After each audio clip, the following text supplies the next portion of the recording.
చూసుకునేవాడైతే చాలు అనుకున్నాను. వీర్రాజు మంచివాడే అయ్యుండొచ్చు, కానీ ఆ ఇంట్లో రాక్షసులున్నారు.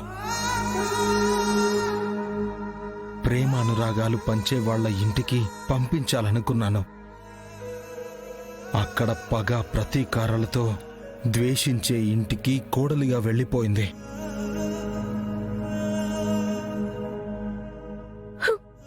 అన్నయ్య, తనకి ఏం తక్కువ చేశానమ్మా? అమృత నాతో ఒక్క మాట కూడా చెప్పకుండా వీర్రాజుని పెళ్లి చేసుకుంది. వీర్రాజు చెల్లి మెళ్ళో తాలి కట్టి చాలా రోజులవుతుందంట. మీరే నాకు సర్వస్వం అనుకున్నాను కదమ్మా. ఏది మంచో ఏది చెడో ఆలోచించకుండా మీరే నిర్ణయం తీసుకుంటే ఎలా? మమ్మల్ని క్షమించన్నయ్య. అదెప్పుడు వీర్రాజు బావని ప్రేమిస్తున్నట్టు గాని ఇష్టపడుతున్నట్టు గాని నాతో చెప్పలేదు. ఆ తాళిని కూడా మేమింతవరకు చూడలేదు. ఎవరితోనూ చెప్పకుండా ఇంత పెద్ద తప్పు చేస్తుందని అనుకోలేదన్నయ్య.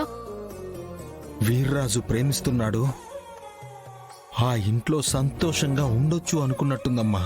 కాని వాళ్ళు మన చెల్లినే కాదు, వీర్రాజుని కూడా ప్రశాంతంగా ఉండనివ్వరు.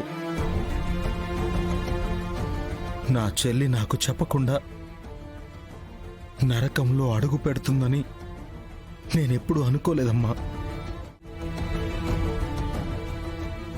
నిన్ననే అడగాలనుకున్నాను. మెల్ల ఆ పసుపు దారమేంటి? ఏంటమ్మాది? అదే కుముదవలికి యాక్సిడెంట్ అయింది కదన్నయ్య. తనకేం కాకూడదని నేను పైడి తెల్లమ్మకి మొక్కుకున్నాను. 2-3 సార్లు నాకు అనుమానం వచ్చిందన్నయ్య. కానీ ఏదో కంకణంలాగా కట్టుకున్నానని చెప్పింది. నా చెల్లెలు నాతో ఎప్పుడూ అబద్ధం చెప్పదు అనుకున్నానమ్మా. కాని నాకే తెలియకుండా పెళ్లి చేసుకుని నా మాటకి విలువ లేకుండా చేస్తుంది అనుకోలేదమ్మా.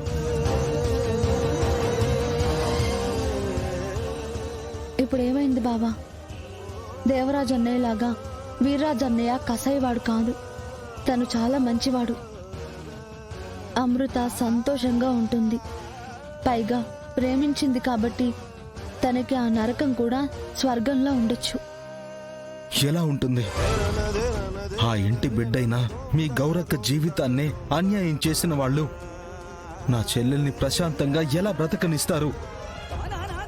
మీకు చెప్పకుండా వీర్రాజు బావని పెళ్లి చేసుకుని చాలా పెద్ద తప్పు చేసింది. ఈ చెల్లిని అత్తారింటికి పంపిద్దామనుకుంటే ఆ చెల్లి వెళ్లాల్సి వస్తుంది అనుకోలేదు. నాది కూడా తప్పుంది బావా. ఏమైంది? వీర్రాజు అన్నయ్య అమృత ప్రేమించుకుంటున్న విషయం నాకు తెలుసు.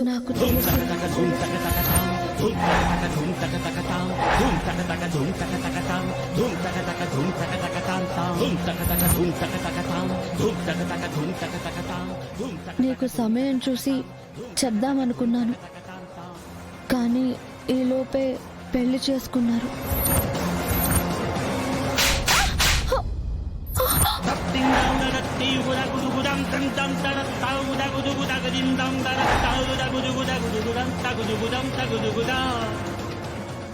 ఇంట్లో అంత పెద్ద తప్పు జరుగుతుంటే నాకు చెప్పకుండా ఎందుకున్నావు?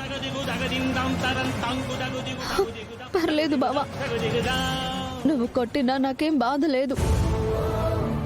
నీ కోపం నా మీద ఎంతైనా కొట్టు. నువ్వు నా దేవుడివి. దేవుడికి కోపం వస్తే ఏమీ కాదు, కానీ గంగకి కోపం రాకూడదు. అన్నీ తెలిసి చెప్పకపోవడం ఏంటి? బావా, వాళ్ళు ప్రేమించుకున్న విషయం నీతో చెప్పాలని చాలాసార్లు ప్రయత్నించాను, కానీ అమృత అడ్డుపడింది.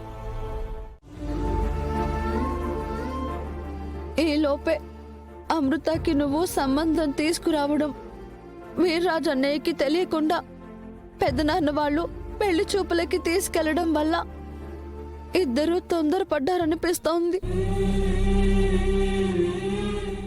అది కాదు శివ, వాళ్ళు ప్రేమించుకుంటున్నారని ఒక్క మాట చెప్పుంటే అన్నయ్య దానికి పరిష్కారం ఆలోచించేవాడు కదా. ఆ విషయం చెప్తే పరిష్కారం కాదు, గొడవలు అవుతాయని దాచారు. వాళ్ళ పరిస్థితి కూడా మనం అర్థం చేసుకోవాలి కదా శ్రీవల్లి.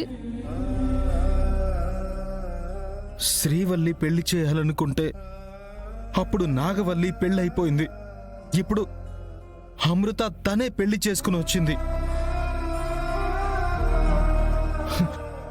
ఇలా అందరి పెళ్లి అవుతుంది.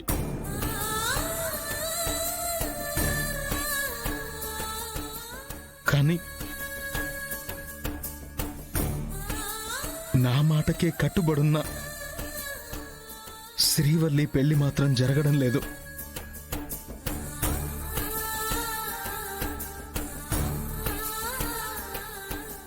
పర్లేదన్నయ్య, నా పెళ్లి ఎవరితో రాసిపెట్టుంటే వాళ్ళతోనే జరుగుతుంది. నీ నీడలో నేను చాలా సంతోషంగా ఉన్నాను. మాకు నువ్వు సంతోషంగా ఉండడం కావాలి.